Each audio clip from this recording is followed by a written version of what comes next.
but we are actually in our, and this is where we will be living until the new house is done.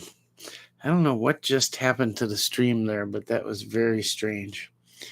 I don't know if you guys caught the beginning of it or not, but it told me I was live, and now it just flashed. Well, now it's back again. I don't know. I see Chase Kelly in here. I don't see anyone else yet. Maybe we'll give it a couple minutes. We're a little later than usual,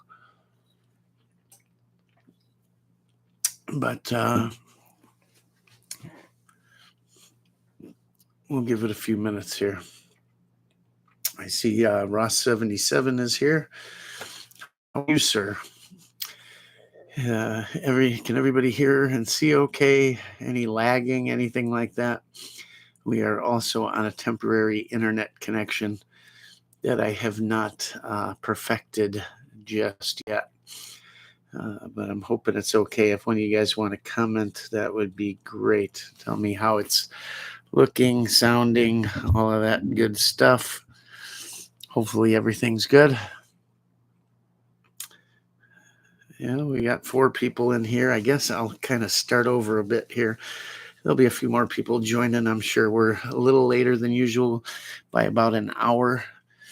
But hey, it takes me longer to get home from work now and all. If you were here for the beginning of the stream, you heard it, but we'll go into it. Little bit of a different background, and it'll change over the next few weeks and certainly within the next year.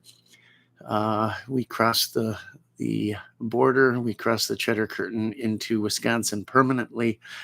Thank God. And I got a short coming out, or maybe a regular video of us crossing the border for the last time, giving up all the crap that goes along with Illinois. And you have no idea how free I feel. It's just so much better. And I was talking to my youngest daughter a little while ago, and as she put it, we are not living the life, but she said we're living the hobo life, essentially. We closed on the old property, and I closed on the new property, the farm, and we are going to take you out there tomorrow. I might live stream from there a little bit, but we're certainly going to shoot a video and show you around.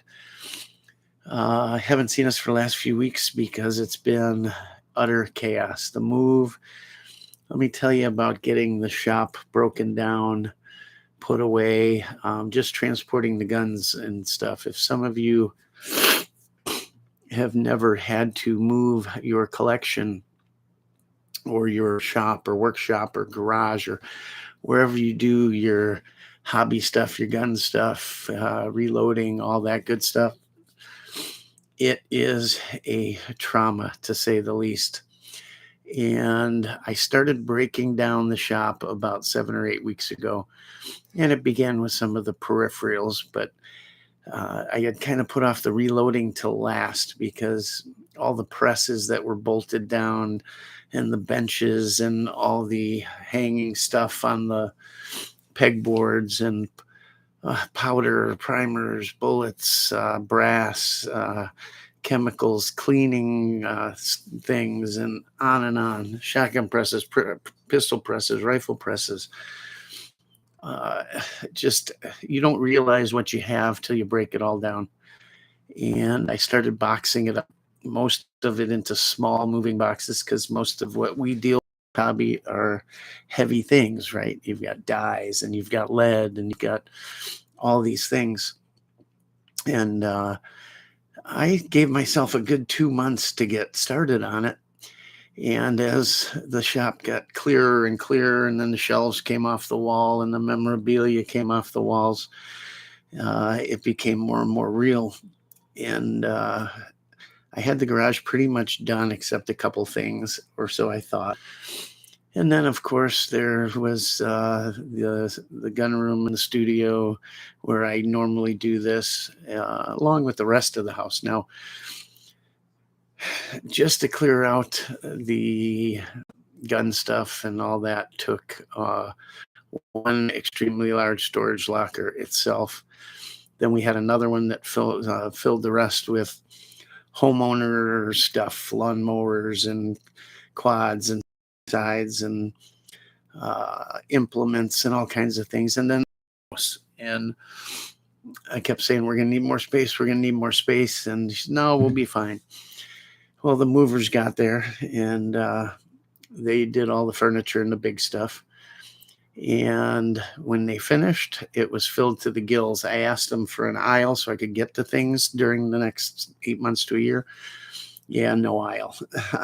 And we ended up having to get a third storage locker the morning of the move when I had to be out of there at noon, period, end of story. And there was still so much to move, furnace rooms and stuff just tucked away everywhere. At 5:30 in the morning, I walked out to put stuff in the dumpster, and the birds were singing and the sun was coming up. I thought maybe it was 2 o'clock. It was 5:30.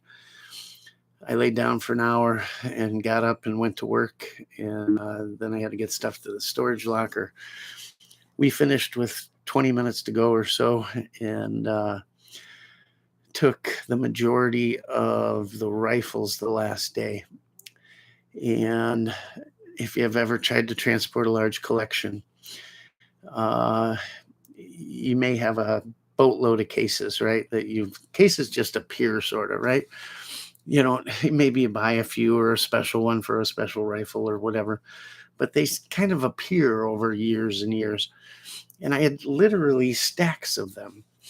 And I ran out early on. So I was blankets and towels and wrapping them together and all kinds of stuff about their condition.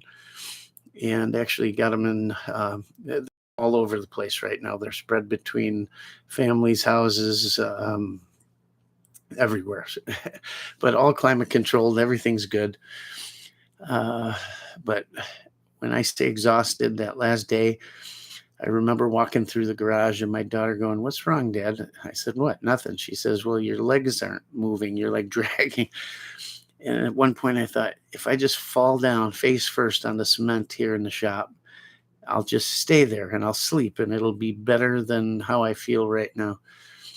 It's been about almost exactly a week and I'm barely recuperated, but I'm feeling much better. I hope you can see it in the video because I looked at the last live stream I did and it was horrible. I looked horrible. I was tired. I was in a bad mood. I was worried, but the closings are behind us. All that's behind us. It went well. The next steps are to put a road in. I got to do about a 4/10 of a mile road and a pole building, and then we'll be good. Get the road in, pole building in. That'll take 3 days, and then run electric. And at some point we'll get water and a well drilled out there. But at least then I can take the RV that we're living in right now. Yes, this is an RV. And we'll be on the property full time and get things going. The builder has got the drawings coming to us, I think next week, final drawings and all, and it'll be good. And you guys will get to see it all. And we're going to build trails and put out trail cams, and we're going to build ranges and all the good fun stuff. And right now, this time of year here in Wisconsin, the corn's up pretty good, and the hills and valleys just look absolutely beautiful. I was driving home tonight and just admiring the surroundings and thanking God that I'm here, that it's just so much better. It gets hilly in Wisconsin. That's why they call Illinois people flatlanders. There's a love-hate relationship between Illinois and Wisconsin. Wisconsin people feel like Illinois just comes up every weekend, shits all over the place and leaves, kind of thing. But yet, Wisconsin people should be thankful for them because it's tourist dollars, right? All in all, Wisconsin people should be thankful for them because it's tourist dollars, right? All in all, it's more a joking thing than anything, but you do run into it a bit in getting prices on different trade things, or specking out a driveway or a shop or something. I think if they think you're from Illinois, you get charged more, but um, I don't know if it's true or not. We'll see. Anyhow, if you ever have to make a move like that with a firearm collection and whatnot, all I suggest to you is you start extremely much earlier than you think you need to, because as you go, you're doing and cleaning and putting together and sorting and all these things and making sure everything's safe. And it takes a lot more time than you think it does. And I guarantee you, you have more than you think you have. Um, but at the end of the day, it's all worth it. I can't wait to bring it all to you and show you. Just, I hope it all comes to fruition like I think it's going to, and it's going to be really neat. We're going to be able to film a lot more shooting videos, hopefully some hunting videos, all kinds of stuff. So I'm really looking forward to it. I stopped tonight just for fun at a big box store I talk about all the time. When I was down south, I kind of didn't say the name of it too much, but farm. And what a great store. You've got everything, a huge gun department, huge hunting and fishing department, archery, outdoors, everything we love, right? And plus just the tools and country life stuff, things that if you live more rural, a man can pretty much live out of that store. I don't know about my wife so much, but I certainly could. They've got everything. And I stopped just to look around and see, get some ideas for the new shop and all that stuff, and new benches. I want to put together, I want to make the pole building right. And it's a lot of money. It's going to be a work in process. It's not going to be like boom and it's done. Although I wish I could, I can't. But yeah, for those of you that just joined in, this is where we will be living for the next 8 months, maybe a year. We're in the RV. We hadn't had it for a few years. And this is more of a couples coach, not so much family. It's comfortable for me and my wife. There's double slides here, so I'm in the front of the coach. I'm facing the driver's cabin, the front of the bus, and these are two slide outs. The walls come in and out, and that kitchen. So if you can see that wall, the wall with the stove on it here, over here, comes in from where you see this wood in the corner here, and it actually comes in far enough to completely cover up those upper cabinets into here. So it gives us a lot more space. And because you got to remember, we've got 3 dogs with us. I've got an English Mastiff, which is not a small dog, a Chihuahua, a middle-sized dog, and a cat. 10 chickens are being taken care of by one of our neighbors. Until we can get settled on the property, then we'll bring them over. But we can't wait to get to the property because of all the dogs are fine. The Chihuahua grew up in here, in our other one, similar to this, down in Georgia. So he's fine. Mastiff's fine. All the dogs are fine. The cat gets a little freaked out. It's never really ridden in a motorhome before. It's fine now. He's laying down. But the first couple of days, he just whined, the most irritating whine for hours on end. But now that we're settled, he's fine. When we're driving, he's not so fine. But it takes cats a while to get used to things. And I can't wait to get to the property. We'll keep him inside for about a week.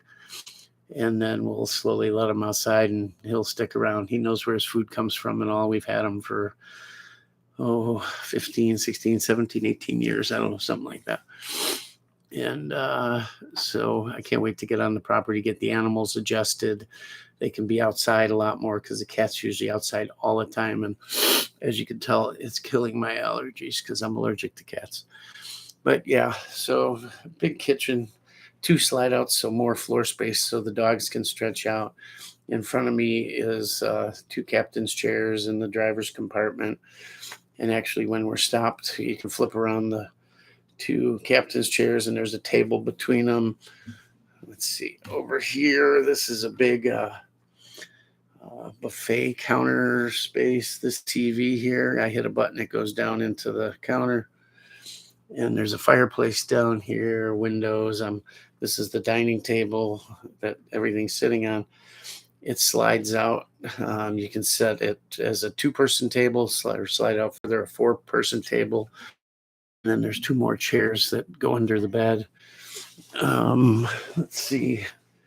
So that door there leads to the master bedroom. It's got a king-size bed, TV, washer, dryer, everything we need. And then also on the other side of that door, it's a split bath.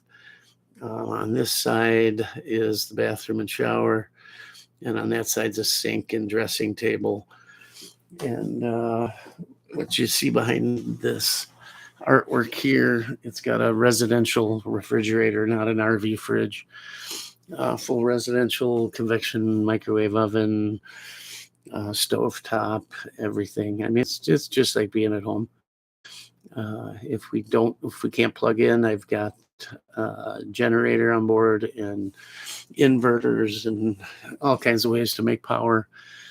Propane system, on-demand hot water, all that good stuff.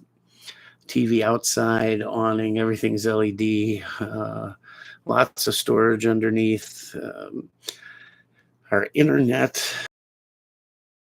light in motion, so you could watch satellite going down the road.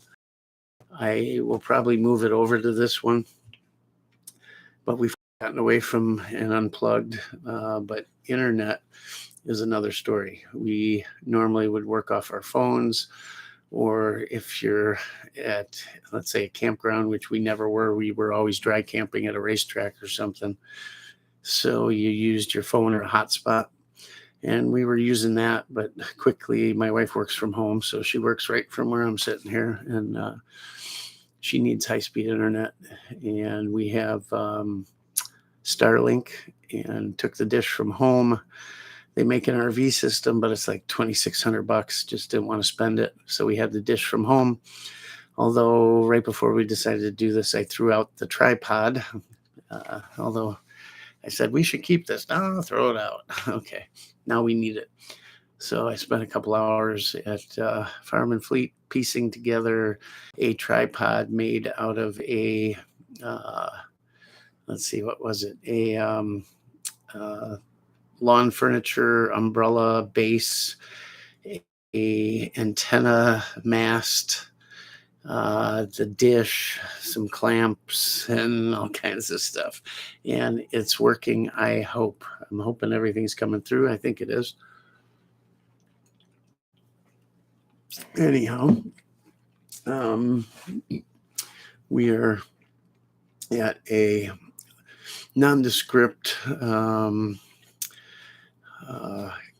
campground, let's just say, for the time being, near the property. And while it's inexpensive to stay here, you can't stay here long term. You have to move every, whatever it is, 4 days, 6 days, 7 days, something like that. So we're going to move Thursday and go to another one. We'll probably come back here at some point until we get the road in and we can move on the property full time. Once the road's in, we'll move on the property. But it'd be nice once the pole barn is up, I can get the RV inside and we can get electric run. So I have somewhere to plug in. And then I don't know if we have to wait for the well and septic, or if we can put that in before the foundation and stuff. But either way, as time goes on, it'll get better and better and better. And for the meantime, it's more than comfortable. I've always enjoyed living full-time in my RV. I like it better than living in a home. Less things to worry about. Before, when I did it, we still had a home and it was just me and my daughter. My wife would come down and be with my daughter. at the racing facility, but now it's just me and my wife, and the kids are off and telling us we're living the hobo life. Not so hobo, I don't think, but anyhow, I'm enjoying it. I think my wife's enjoying the change. Finally relaxed a little bit, comfortable, got things a little more organized because can't find anything. Although you packed it all away, you thought you knew where everything was. Where's this? Where's that? This is missing. Where is that? Where did we put that? What box was that in? Can we get it? All these things like tools. Brought the most basic set, and I can't do anything. I'm without my shop and my tools. I'm lost. So even the smallest repair, something's a pain in the neck. Let alone work on guns and stuff like that. So I wanted to let you all know what's going on, because I'm sure you thought, hey, what the hell happened to Rock? We filmed a video crossing the border for the last time, and I'll put that together real quick, and it'll either be our first short that we do for YouTube, or it'll be a full video. Just us crossing the border, and then tomorrow I'm going out to the property and kind of look around, see what I need to clear to get this thing in there, because I'm going to have to clear some trees in where it's going, and clear paths so I'm not scraping all the paint going in there. It's beautiful. This thing's beautiful on the outside. I'll show you guys sometime. But it's really nice. I enjoy it. I don't think the quality is as nice as my last one, but it's certainly updated nicely. Redid the seats and all in the old one to sell it, and it came back so nice. I thought I should keep it because I really like that RV. It's really been one of the best RVs we've ever had. We've had 4 all total, 1 toy hauler, 3 motorhomes. One was a Super C with a truck front end, and then 2 buses, the A class. And that one was definitely the highest quality of the 3 motorhomes, and served us extremely well and would continue to serve us. It just a lot of problems. It was lent out over the last year, and there were just so much destroyed on it. I don't even want to get into it, but yeah, it cost $10,000 just to redo the seats and the sofas and stuff, so I could sell it. But anyhow, that wasn't part of the problem of lending it out. That was a factory issue. But anyhow, yeah, just too much little stuff. So this will do. It's good quality, just not quite to the level of that one. Not quite as well thought out, but it works. And you're probably wondering, well, do you have any of your collection or things to do videos with or what? We have some. I have my everyday carry stuff, and my go-to rifles, personal protection stuff, other stuff, a few things that are very important to me, and I can access the rest for videos, whatever. So we're going to go out to the property tomorrow for the first time as the landowner. And I told my wife, I said, oh, I get to post the property tomorrow. I don't think it's been posted in quite some time. And there were at least 4 deer stands that I saw out there.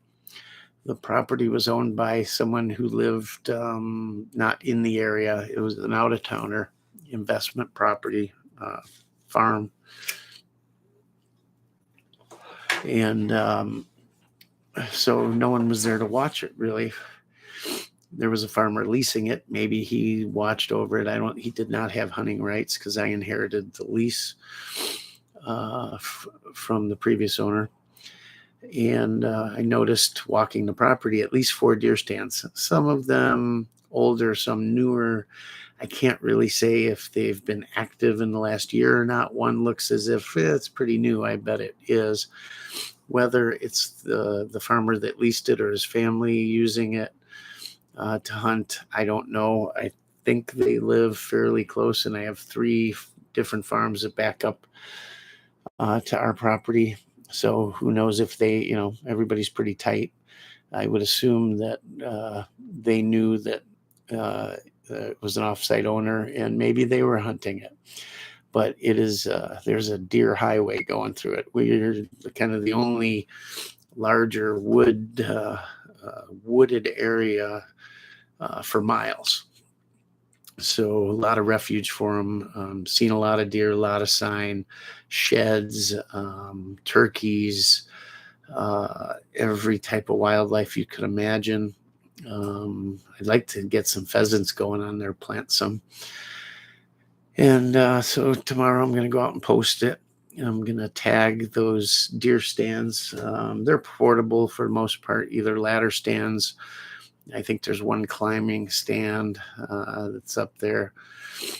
I'm going to tag them, put an envelope with a note in each one in a Ziploc bag, and zip tie it to the stand and date it with my first name and phone number, and to contact me. And if I don't hear from them in X amount of time, I'm going to take the stands down unless I choose to leave them or replace them. Tell me if you think this sounds right to those of you that may have run into this before. I'd like to say, well, I'll give them until, let's say, 30 days before deer season or something, but I kind of want to make plans before that, So I'll put the letters on them, whatever, and give it 30 days. And if I get no calls, no answer, whatever, I may take them down. I'm not going to destroy anything. I'm going to put it aside and still leave a note on that tree, in a bag, water. So if they come looking, their stand's gone, they don't get upset and come to the property, find me, whatever, and it ends up in an argument, screaming match between an otherwise nice person that I probably would have met without them being angry, and had a nice relationship with. I don't want to be an ass over the situation. That's people get used to the way they do things, whether it's hunting land. Eventually, if they're doing it long enough and there's no protest, it sort of starts to feel like theirs, right? Or at least that the right, maybe. And when you suddenly put a stop to something like that, it can get a little ugly, maybe sometimes. Depends on the person's personality. If they are level-headed, they say, well, yeah, it's somebody else's property. I've enjoyed it while I've had the use of it, and such is life. But you may catch somebody in a bad mood, or they may have the wrong attitude about the property, or who knows, maybe they're a neighbor and they think part of it's theirs or something. I don't know. It could go either way, and I've talked to friends that have had it go both ways. But I don't want it to go bad. I want it to be friendly, amicable. When you live in the country, it's nice to be able to depend on neighbors or ask for favors or help them or whatever. I've run into everything from where I needed a farmer to actually pull out my motorhome when it was stuck in the mud at our previous residence. We were leaving for a race one night, and it was a big, important race, had to be there. It had been wet and it was pouring rain, and I figured, well, I'll make a shot at it. I got a running start and came up about 50 yards short of getting out of the mud and buried it to the axles, and called a farmer who was probably getting ready for bed and said, hey, I need a favor. Can you pull me out? Da, da, da, da, da. And he said, sure, I'll see you first thing in the morning. I said, no, Norm, I kind of need you now. He says, well, let me put on my outdoor clothes and I'll be down. And it's a pouring rainstorm. And just as he's coming down the road, I had a pickup truck hooked to it, and somehow by a miracle it pulled it out. A big motorhome with a pickup truck. I don't know. It's to this day I don't know understand how I did it, but um, just then I'm calling my wife in the house saying, call him off, tell him to stay home. He doesn't have to get out of bed. And I look, and here he comes in the big tractor. I mean, the big one where you got 5 steps up to the cab, the wheels are taller than me. 5 steps up to the cab, the wheels are taller than me. Up down the road with aircraft landing lights blazing. And I thought, oh God, I got this 80-year-old man out. Yeah, and it's all for nothing. I got it out. So we bought him a gift card to a restaurant we knew he liked, and he could take his wife out to dinner, whatever. But that's the type of relationship you hope you have with neighbors when you live in the country, because inevitably you're going to need each other at some point, or need a favor or a tool or an implement, and it goes both ways. So I've been with people, and I had it where the guy right next to me, I never spoke one word after the first time I met him. That went completely wrong. He was yelling at one of my kids, and I saw the whole thing happen, and I didn't care for it too much, let's just say. So that was that. And yeah, it's better to be friendly and to get to know them as soon as possible. Just a little advice I put off. I was busy back then. I was working. I was out of town a lot, and by the time I thought, it'd be nice to know the guy across the road and the guy over here, by then it was almost, I'd lived there so long and not met him that it felt strange, so I just never met him. And that's a terrible thing. We'd wave and whatnot, but I didn't even know his name. And I lived next door to him for 17 years, or across the street from him. And that's what's wrong with things today. We get too busy for the important things that do matter. Family, community, neighbors, church, things like that. Don't ever get too busy. Take my advice and make time for it. Because at the end of the day, the work stuff don't really matter all that much. I mean, yes, it matters. It gets you the things you need to live and raise a family and all that. But at the end of the day, when your work life is over and you're retired, doesn't mean all that much. What's the old saying? They're never going to say, or you're never going to wish that you'd spent more time at work, right? So, yeah. Anyhow, I'm trying it for not to be like that. So I think, what do you think of my plan with the leaving the notes and all? You think that would be cool? It's the best thing I can come up with right now. And then, of course, posting the property.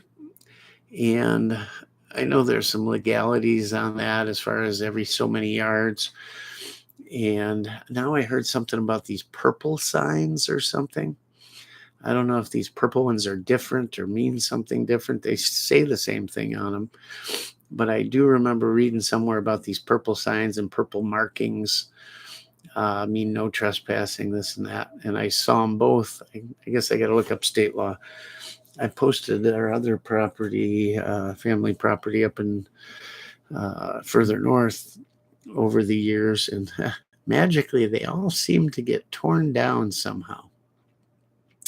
I've managed to put them up with nothing short of, driving railroad spikes into them and adhesive, and no, I'm kidding. But they were up extremely well where they weren't coming down, and they disappear. Strange how that works. And deer stands magically appear on my property there too. Some I know about, some I don't. And people got a lot of balls, that's all I'll say. I would never do that. I would be scared to do that, actually, to just encroach on someone's property and put up a deer stand. I guess at the end of the day, it's all the same, but it's one thing, I think, to meander onto a property accidentally and maybe sit down next to a tree and wait for something to walk by. It's a whole nother to get out there and build, or even house hunting, looking for property. I don't want to walk on someone's property and you see a sign and maybe go up and knock on the door, call the realtor, but to just go look around, and people do that kind of stuff. I don't know. I don't know if it's ignorance or just a lack of respect, or they figure, well, if it's for sale, take a look around, I don't know. But I'm glad all of it's over. And I was very worried about a lot of the collection. You're always, even, well, not at home, I'm not too worried about theft and all that. They had all precautions in place. And I do now too. And it's broken up in lots of pieces. So even if something was to happen, they wouldn't get much at one location. So it's all good. I'm a lot more at ease and ready to do some videos. So when we go out tomorrow, I'm going to fire the first shots on the property. Just going to shoot some 9, maybe some 22, and just enjoy it. Let the dogs run and check it out, kind of scope out where the ranges are going to go. And we'll either live stream from there if I can get a good cell connection, or we'll film a video, or both. And I hope you guys like it, because it's really, I almost lost the property. The actual piece I wanted, which was much smaller, my house sold, and the day I was going to call the realtor, the day mine sold, looked real quick, and that property sold the same day, and I was distraught because it was perfect. Ended up getting a parcel next door that's even better, next to my wife, and her seeing the brighter side of things, I guess. But I couldn't be happier right now. And as long as build goes well and everything, it's going to be fun and an adventure, something different. We've got a ton of confidence in our builder. The hardest part is still this road. Thank God the builder's helping with that. He's got it knocked down. The first estimate, I almost fell out of my chair. The realtor had told me one number, and I thought, there's no way. And I didn't even research it, and I just thought, there's no way I'll get it done for a third of that. The realtor had said $100,000 to put this road in. And I got the first estimate, and it was $70,000. And I went, oh no, that just ruined my entire plan. Done. Yeah, I'm not even going to build. I'm just going to sell it. And then I started researching, talking to buddies. A couple had skid steers that were experienced. They could do that. And there was a quarry a half mile away, and another one a mile away. And I figured, I'll get it done at least half of that one estimate, the lower estimate. And I think that's where it's going to come in, a ton less. So not putting asphalt in or nothing, just gravel. It's going to be nice, and grass on the sides, and then it'll be all cornfield and tillable land till you get back to the woods, and it's going to be really nice. I can't wait. So the road should be in. We got the permit pretty much locked up, and the road should be in. I'm going to say they'll start on it 2.5 to 3 weeks. And I don't think it'll take them more than a couple of days. And an Amish crew putting up the barn, that'll take 3 days, they tell me. And then we won't pour the floor until they do the foundation on the home. And I'll get that done at the same time. And then we'll have to put the doors in, the overhead doors, and we'll be set. Then I can get everything on site, get all my stuff there, start setting up the shop, and at least getting comfortable there, and have the ability to get tools and implements. And the off-road vehicles will use the quad and the side-by-side and stuff to get around, and we can watch the build happen. And I can get internet out there. My wife can be at work right there. it'll be nice. So once that's up, we're really in, and then I feel really good about it then. But I'm much more relaxed, if you can't tell. Uh, I was just I was scaring myself. So I don't get worried about much. And I was just, the anxiety and everything was insane. Um, I was a mess, flustered, didn't know which end was up, what I needed to get done, do, worried about things. And meanwhile, my wife plods along and gets it done. It's amazing. I don't know how she holds it together, because I'm usually the one who holds it together, and I was losing it. So, but yeah, it was a ton of fun. I'm just glad it's over. I can't wait to get my chickens back too. They're cool. They're fun to watch, and I can't wait to get eggs. And I know my wife enjoys them. She misses them. They're like kids now. uh, and we'll introduce you to them too. And who knows? Who knows what else we'll have? She says no more animals, but I know how that goes. That's what she said about the first dog and the second dog and the third dog and the chickens and the second set of chickens. And there was a cow at one point, but it really didn't stay by us. But I don't know. We'll see. I wouldn't mind having a cow or some. I'd like to have some goats. Really like to have a donkey or a burro, whatever they call them. They're kind of funny. They're cool. Neighbor has one. They have a rescue, and they have all kinds of animals, and it's cool. I like those little goats. Those are cool. Cheap way to mow your lawn, keep the weeds down, things like that. Let's see what you guys are saying in the chat here. So Chase was the first one in. Joe got beat today, but hey, still the world feels much brighter than usual. I don't know. Ross, always good to have you, my man. Appreciate you. Rabbit Hole Reviews, get over there, check out his channel, guys. He's got a good channel going on. Yeah, you like the background? I hope you do. It's different. I don't know. I'll set up in a few different spots week to week so you can kind of check out the inside. I know a lot of you guys are thinking, geez, look at that motorhome. No, it's we're not stretch. I mean, we're much further along in our careers than some people, so it is what it is. But yeah, don't think it's some crazy tour bus or something. But let's see.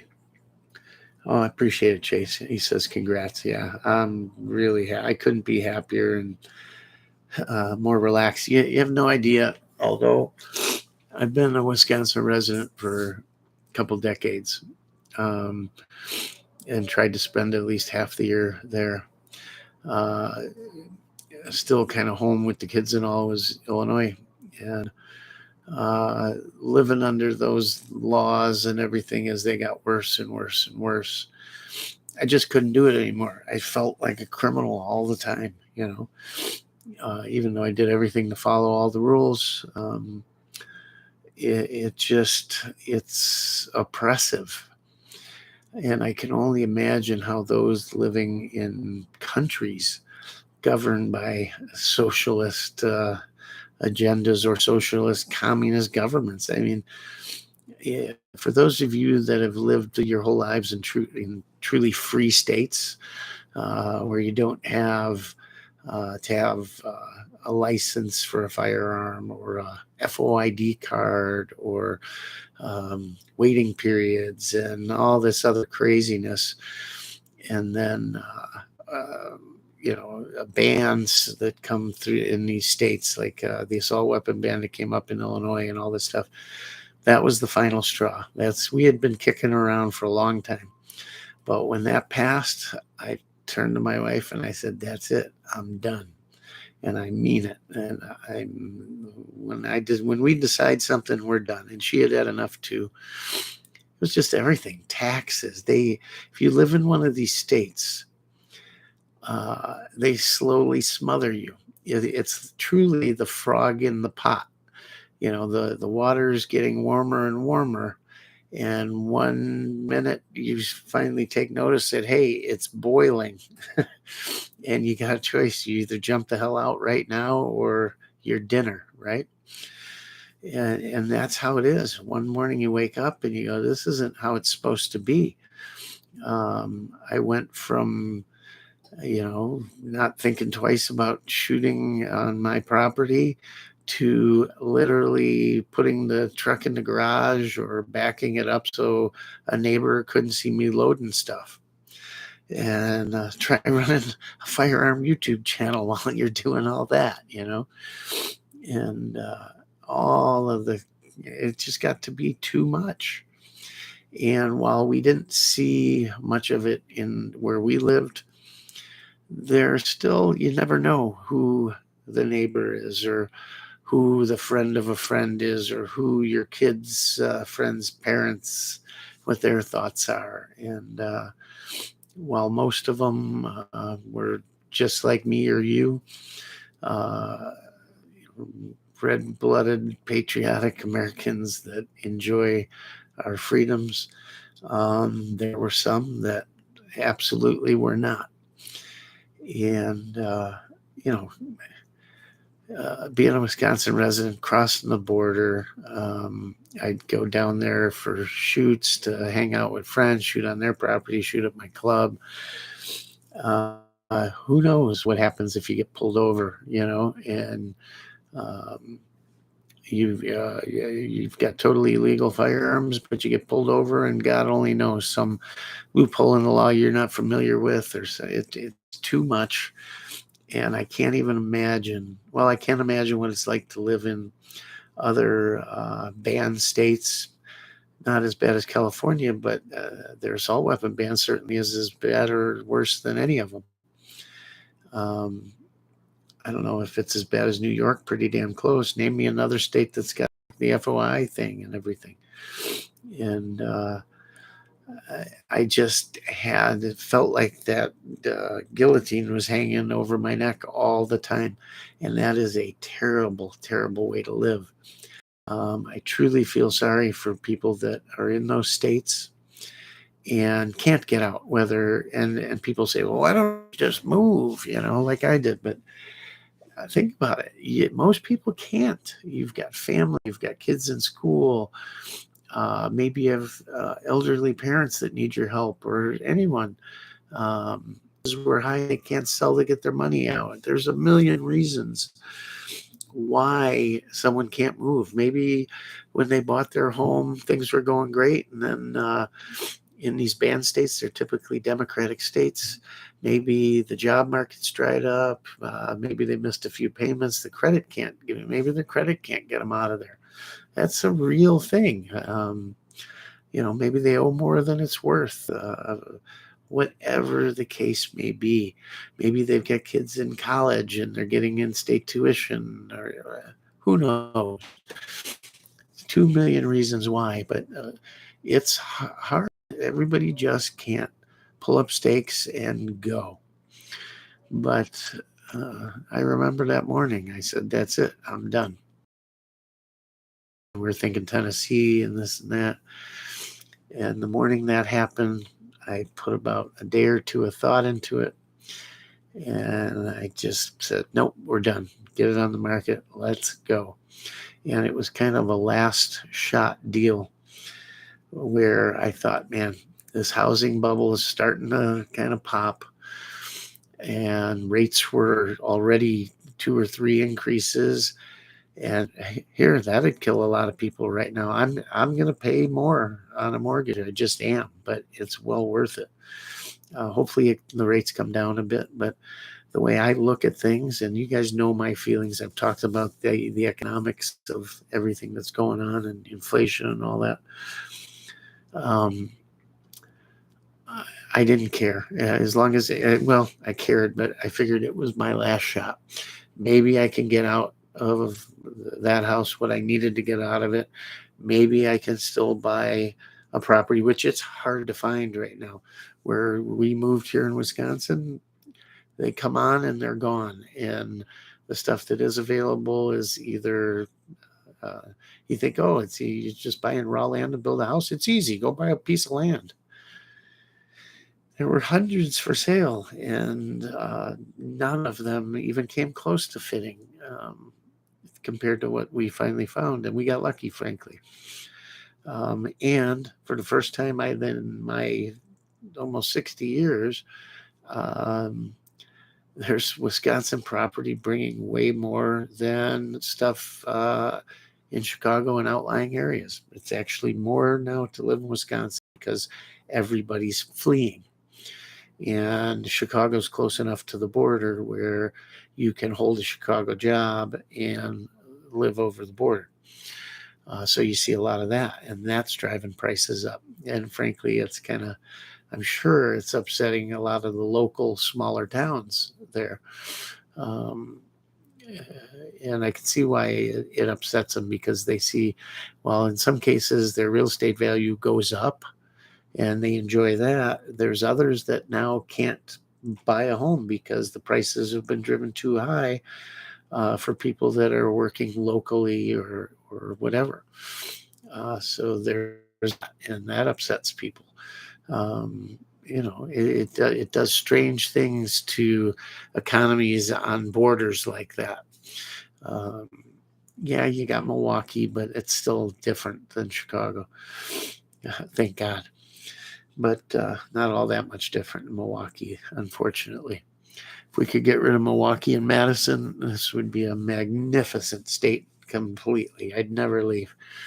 But it's a good state. It really is. And good people, friendly people, great supper clubs. If you don't know what a supper club is and you're traveling through Wisconsin, use Google and find a good one and go enjoy. It's fat. It's my favorite dining, period.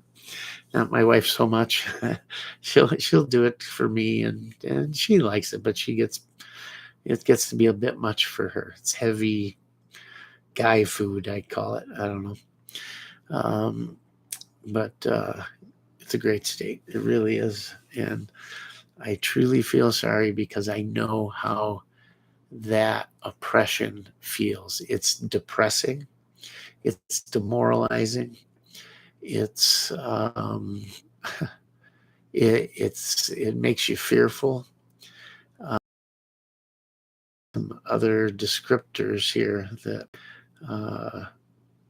would get the point across, but I'm sure y'all know. But until you live under it, and if you lived as it got worse and worse, that's one thing. If you had to move there from a free state, it's a whole nother. And eventually, if you're used to one thing, once the pressure gets too much, you pop. You can't do it anymore. I'm just glad to be out, glad to be here, and never going back. Never. The only thing I go back there is a couple of restaurants. That'll be it. And frankly, I don't want to give them my money. I don't want to give them anything. If I have to travel those roads, I will stay off the toll roads so they don't even get $1 from me. You got to starve them out. That's what you got to do.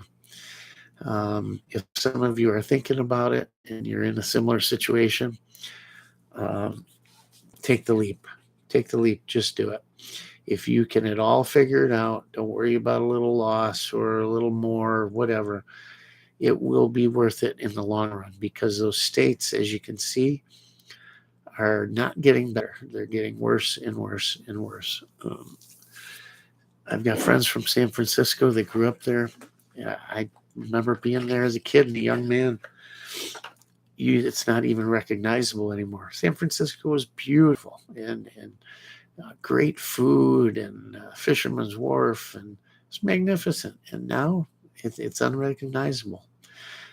These cities, Chicago, a city I loved. I grew up there. I remember saying I'll never leave. It was a police officer there. My father was. And it's not the city I knew at all. anything like it. It's a shame. It's truly a shame what they've done. Somehow they justify it in their heads that what they're doing is the right thing. You wonder, are they truly, like Saul Alinsky said, the useful idiots? Or do the vast majority know what they're doing and somehow justify it in their head? Or I don't know. I got to think that most people don't enjoy a type of slavery, right? Because that's what it is at the end of the day. Your taxes, I figured it out the other day. It's you got to be giving up almost 75% of your income if you live in Chicago. Sales tax alone is well over 10%. State income tax, federal income tax, sales tax, gas taxes, all these taxes on your utilities and fees and stickers for your automobile and license plates and so much more. It's an astronomical amount of money, and they are still broke. There's not a cop to be found. Feel free to hit those highways and do 95 or 100, and you'll be just fine. There's none to be found. Rarely. Chicago's a free-for-all. There's a lot of good police departments there and a lot of good police officers. And I think the suburbs are certainly better than the city is right now. And Chicago police are some of the best police in the world. And a lot of good people there. But the city leadership, it's just they have an agenda. And that agenda is to destroy that city. And why do you want to destroy something like that? So magically the knight in shining armor can show up at just the right moment. Well, that knight in shining armor ends up being the Black Knight, right? The evil knight. And by the time that happens, it's too late. But unfortunately, they'll find out, I think. I don't think the people get it because they voted in someone worse down there. It's just a bad situation. So if you live in one of these states and you can do anything to get out, my advice to you is get out. Like I said, I had one last shot. I thought if I can get what I need out of it, yeah, I'll pay a little more on the mortgage. Can I find a place and can I get it all done before the bubble pops? And I think I accomplished the majority of it so far. We'll see if we get done before the bubble pops here. But I can tell you it's worth it. You can do it. You can scrimp, you can save, you can just dig in and get it done. But it's hard. It's not easy. Thank God for my wife because she handled all the legal ends and the paperwork and the listings and all that stuff. She's good at it. And I handled the heavy lifting and we got it done. You work together and you get it done. And you will be much happier, I promise you. I'm homeless right now. I'm a hobo and I'm happy. But no, we won't be homeless for long. Let's go back to the comments here real quick. We're going to make this one a shorter one tonight. We're right at an hour. At the most, we're going to go another 15 minutes, maybe half an hour, but I doubt it. We'll see. And then we'll see you tomorrow. But let's get to the comments here. Joe says, I miss you. We miss you too, Joe.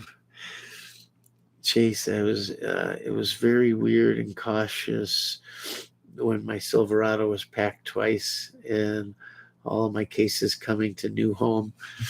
Yeah, it is, isn't it? When you're leaving, it kind of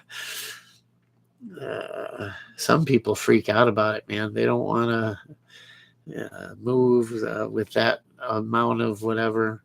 You imagine the news report, Chase? Cache of weapons found. Oh my God. small army thwarted at the Illinois border. uh, Militant, been wondering. Yeah, no, we are free, my man. I'm loving it. What border are you crossing? The Cheddar Curtain is what we call it in the area here. We are north of the Cheddar Curtain, which is a good thing. You don't want to be south of the Cheddar Curtain. Yeah, meaning Illinois. Nice shaggin' wagon. I'm glad you like it. Yeah, purple means it's private property. In Tennessee, we use purple paint on the trees. Yeah, it said something about that, about purple markings every so often. I'm going to read up tonight and see. I would usually all you see here are the yellow signs, with a name, and you put your name and phone number. But I did see something about the purple, and I think it was Wisconsin. I don't know. The other place further north, we use the yellow signs like everybody. But hey, I don't know how to explain it. I don't feel bad posting it. After all, it's my property. But you don't want to be have a neighbor. She doesn't want anybody. But it's not like that. And I just get it. Or anybody that's had anyone encroach on their land, or they caught someone hunting or dumping or whatever. It's a big deal. You don't want it. You don't want that confrontation. The odd jobs need us to do something. We'll be happy to do that. We're just looking for a place to hunt. We're responsible. We're safe. We've got our dog, this and that. And I'd say, this is back in the late 70s, early 80s. And I'd say, at least 50% would let us hunt. And we probably would have got a lot more, but we were kind of scared to go up and ask sometimes. But trust me when I tell you, there's a lot of folks, farmers, maybe even, especially as they get up in years, that would certainly appreciate someone stopping by, maybe someone to talk about a hobby, hunting, shooting, maybe help them out with a job that they just can't do anymore at their age. They'd get to know them a little bit, and they'd probably be happy to let you hunt for just a little help with a little heavy lifting they can't do anymore. I know this move proved one thing to me, and that's that I can't do all the things I used to be able to do. I try, and I got everything done pretty much. I hurt myself slightly a couple times. Proved to myself that, I'm not what I once was, but I surprised myself too, and I got it all done. And it was a lot more effort and a lot more tiring than I ever imagined it could be. But I'm kind of happy I got it done, and lost a little weight in the process. Most of it, I probably water weight, sweating like you wouldn't believe. Of course, it had to be like the hottest spring ever. But all in all, I proved to myself one thing, that the older I get, the more help you're going to need eventually. And who knows, when I'm older and maybe you're not hunting as much, and you could certainly, if somebody proves to be, talk to them and they're a nice person and got their stuff together, they're safe, and want to help you out with a little something, you gladly let them hunt for a conversation, whatever. We used to always come back if we got to hunt, and we'd always call and thank them or send them a note thanking them. And if we were allowed to come back again, we would always bring them something that was from Chicago. Bring them pizzas, or we'd bring them something, a little gift, maybe something for the wife. And we always got asked back. Never once did we get asked to leave, but we were always careful. We were careful of fences and pets and farm animals and crops and driveways, never let big ruts or anything. We didn't park where we were going to tear things up.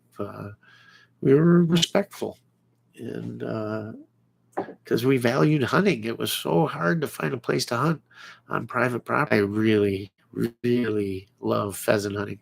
Um, it's one of my favorite things in the world to do. I'm going to do it more and more. It was the first type of hunting I ever did, and I've got great memories of it with my dad and my friends. And I love shotguns. I love shotgun hunting, trap shooting, all of that. So it's right up my alley. I think they're beautiful birds. They're smart. It's not the easiest hunt, and it's a ton of fun. So I'm hoping to do more. We're definitely going to plant some birds out here, at least for a day's worth of hunting. I don't know if we'll plant enough to where we can get a population going. That's kind of hard. But from what I understand, there's a ton of coyotes out here, and there's a lot of guys hunting coyotes. But they never seem to run out of them. And I don't know a ton about it, but I'm going to learn. And I know you can drop a whole lot of money on equipment for that, especially night hunting. But no reason I can't take it slow and day hunt and figure it out. And like anything, it takes a lot of reading, a lot of time out there doing it, and a lot of time scouting out the property and where the animals are moving and all of that. And not only doing it because I'm sure it's fun hunting. I've never seen a coyote standing still. And I love to be able to hunt with an AR. And beautiful pelts. I don't know that I'd ever sell them. I know there's decent money in them, but I think just keeping them for stuff I do myself be great. And also, I've got dogs. Little dog I have to worry about. I've got chickens I got to worry about. I've got hopefully soon some grandkids I might have to worry about. And then you want the other animals, the game animals on your, to turkeys, pheasants, all of that. If you want to see all of that, those coyotes do so much damage, and they populate so quickly. They're a little low this year because I'm seeing a lot of rabbits around. So guess what? I guarantee you, it happens every year. I've seen it for 20 years now, 17 years I've seen it. Big rabbit population in the spring, not a lot of coyotes that year. The next spring, you won't find a rabbit anywhere. But the coyotes will be howling from all around you like you're surrounded. And this year, I was actually surprised to see the amount of rabbits I've seen just in the last couple weeks. The babies are getting bigger, and they're coming out of the dens or the nests, and they're hopping around like crazy.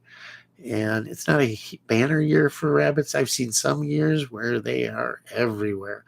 They'll nest right in my lawn. And it's a shame because you don't see the holes in the lawn until it's too late. And all of a sudden you go over them with the mower. Usually you don't hurt them because they're down in the nest, but you see that the mother kind of plugs the hole with fur that she pulls from herself. Plugs the hole either when she's in it or when she leaves the babies in there and she goes off to eat. And you don't see it till the last second. You run it over. Not a big deal if they're in there enough where they don't get sucked in. Usually that's not the case. Usually they're fine. But the noise then of going over them causes them usually to come out of the nest. And if you catch where you're coming back the other way, and all of a sudden they pop out of the hole and they run, and I feel so bad. But I try and be as careful as I can, but you still, sometimes stuff happens, but try to avoid them. But some years it's banner years, and you've got, in a 3 acres of lawn, you might have 4 nests or more. And then of course in the tree lines and the brush piles and this, And in the morning or evening, they're everywhere. They're in the ditch. They're hopping all over the place. It's not a banner year like that, but there's a lot of rabbits. But yet I still hearing these coyotes. So it's a weird year this year. It's kind of even. I don't know. Maybe they've finally come to an equilibrium. We'll see. But I doubt it. When I see this many rabbits, I think next year it'll be a banner coyote year. So we'll see. Definitely going to apply for my spring turkey permit and do some turkey hunting. That's a great, fun thing. Guy I worked with got his first one last year, and he told me about it, showed me pictures, and had been telling me all about him planning it and everything. And admittedly, he said he got really lucky. He went out there the first day and I called a few times, and in comes this Tom and blammo, and he got a beautiful big turkey. And for those of you that don't know, they're very hard to hunt. Their eyesight is incredible. They see movement extremely well. And in a lot of states, they're considered big game. Calling them's a ton of fun. I've goofed around with it. My son got into it, and I had his call, and I've called them from, I don't know, 100 or more yards back in the field all the way. I was calling actually from a bathroom window, and I got them to come right under the window. I could have dropped a brick on, but use a slate call with the stick and all, and I've gotten pretty good at that. I've never tried the mouth calls, but I like using that slate call. It's fun. And I know what shotgun I'd use too. I bet you guys can guess too. If you watch my shotgun videos, I use the Beretta 1301. I think it'd be a great shotgun for that. I think guys get too caught up in the choke thing, for turkeys. The ranges aren't that far.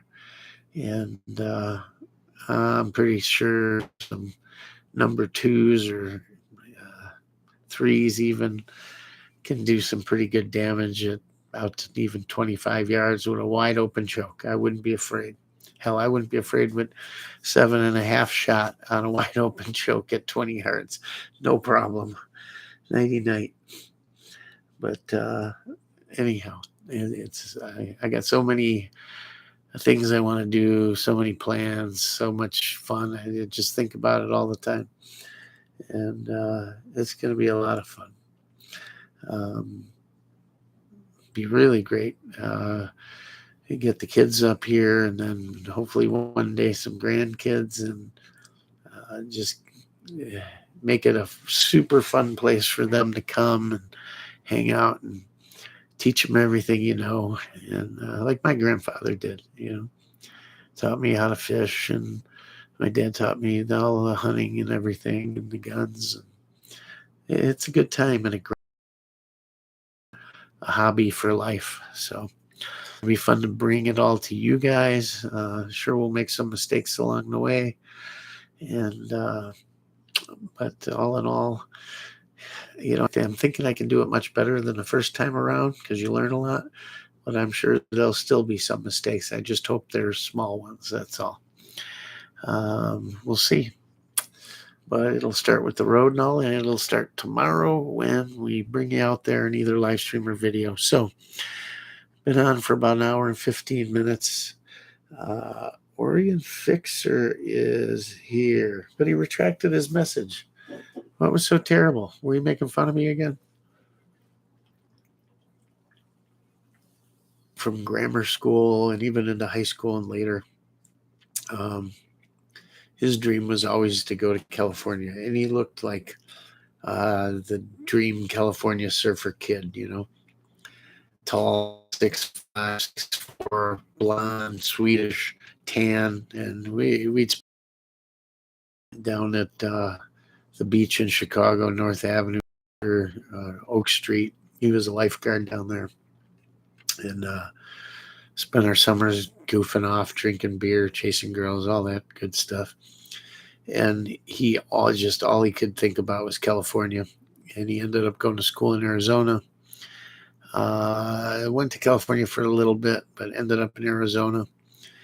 And that was always the dream for kids or guys, gals that grew up in my age group, right?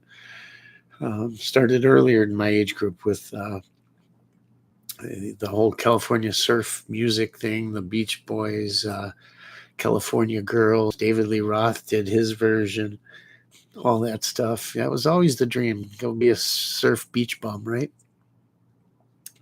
And you thought how great it would all be, and all the cool stuff came out of there: BMX, motocross, skateboards, surfing, all the cool action sports.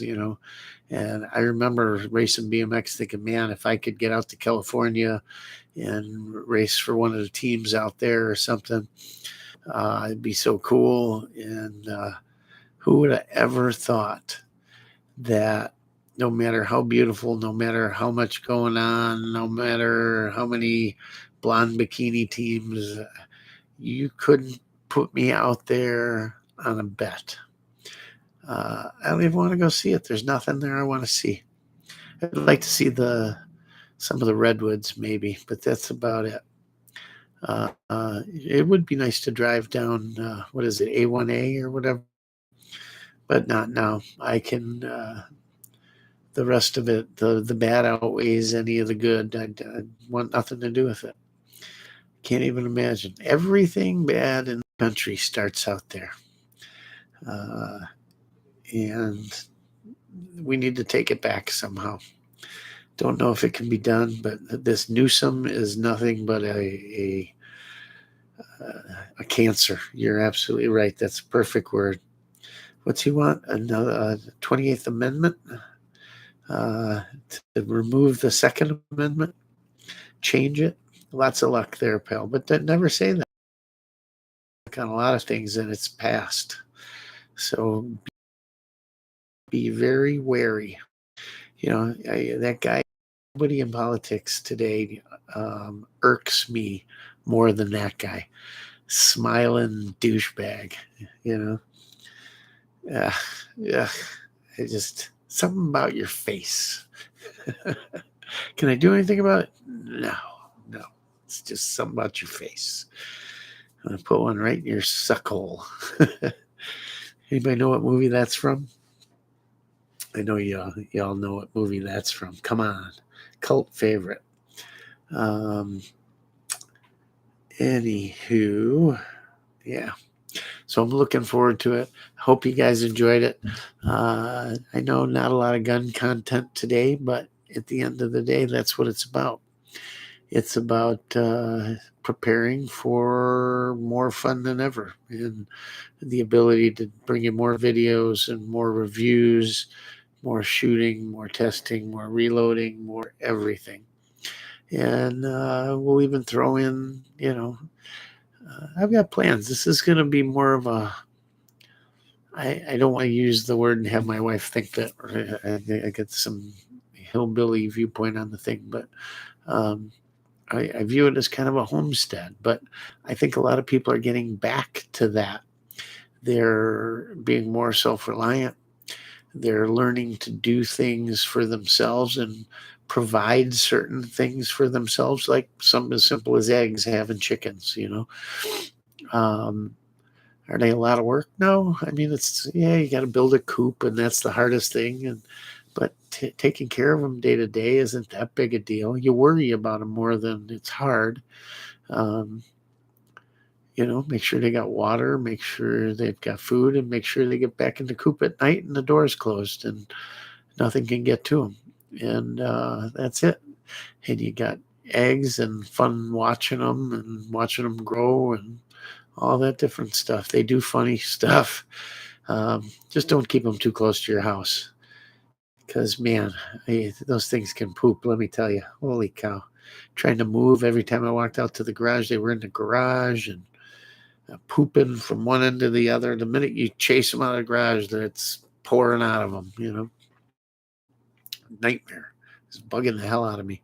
Cannot keep them close to the house. Do not let them near the house. But people are doing that. Everything from chickens to a garden.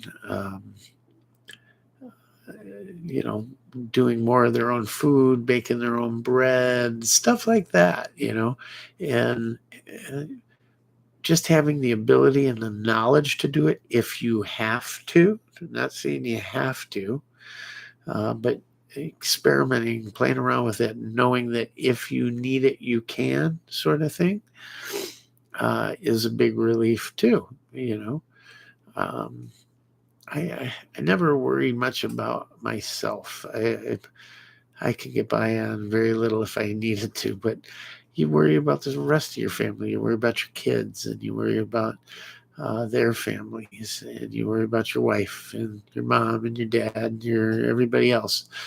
Um, you want them to be safe and be able to take care of them, and uh, just knowing that if I had to, I can. Make sense? I don't know. Um, it's about finding the time and doing it and keeping up with it. You know, raising a garden is not an easy thing. I tried it, and I had a little bit of success, but it's definitely a learning thing. Don't think you can just go out, till up some ground, throw some seeds in, and you're going to have all these vegetables. It don't work that way. It's a learning process because different things, and it gets even more complicated if you're saving seeds and stuff, but pollinating and putting the right plants near others and the right amount of water and the right amount of sun and amending the soils and the weeds are the plot I had done and going, that ain't big enough. What do I do here? You know, you'll get more than you think, trust me. But you do also want to have it big enough to where you can plant enough different things so you're learning, even if you don't get much out of a certain vegetable or this part fails or whatever. You learned what not to do, you know, and you read a little bit more on it, and now you know what to do. And then that can lead to canning, and you know, all these hobbies lead to something else because eventually, if you're like me, you master something or you think you mastered it. You gain a solid amount of knowledge, let's say. And not that it gets boring, but you want more. So now you're on to the next hobby. And, you know, I have a habit of doing that. I obsess on things. When I do something, I do it all the way. And then when I'm good with it, I'm good with it. And then it's on to the next thing. Only a couple of things have stuck with me my whole life, and that's fishing and hunting and guns. But um, uh, there's a ton of other things. I mean, I guess cars and motorsports of some kind or another. I'm always tinkering with something, or kids are racing or whatever. Anything with a motor. I like doing that, restoring things, type of thing. But I think it'll lead to a little bit of all of that on the channel, and you guys will get to see it because I think if I think it's a good skill you should have or learn, or we can learn together, or I can teach you something, or you can teach me something. Hey, that's cool, right? That's what makes this platform great. For all its faults, it's an amazing place. You can go and learn just about anything today, right? Just by watching. So it's going to be long, and we'll learn together. So I hope you enjoy it. I hope it sounds exciting to you, and I hope you come back to check it out. And on that note, we will see you tomorrow sometime, either in a live stream or a video. And I'm going to get done here and put up a quick video. It'll take me a few minutes, put it together, but the border crossing. And you'll get to see Mrs. Rock in it, I think, for the first time. So that may be exciting. She's mean, very mean. I'm kidding. But yeah, it was exciting. It was fun. I had a smile on my face. But yeah, check it out. Thanks for showing up, guys. Sorry about the time. Every time I'm on at a different time, it throws off the amount of viewers and all of that. So for those of you that showed up, I certainly appreciate it. And watch for what's coming. And I can promise you it's going to be cool. Just keep in your head the thought of Hick 45's range, but better. And we'll start doing some neat stuff like that too. I can't wait. It's what I've dreamt of, and now it's here, and I get to have some cool stuff. My wife gets to have hopefully a house she loves. She likes a ranch, and that's what we're gonna do. I'm used to a 2-story, but it'll work, and I get a really cool shop, and you have all kinds of cool stuff. We'll bring in the chickens, all that. So stay tuned, and yeah. That is all. Thanks for showing up, guys. We love you. Thanks for everything you do for the channel. Subscribers are still moving, and now it's time for a lot more videos. I'm in a much better state of mind, and I hope you are too. So, as always, Rockford Ordnance out. See you all tomorrow. A little bit later tonight. Bye.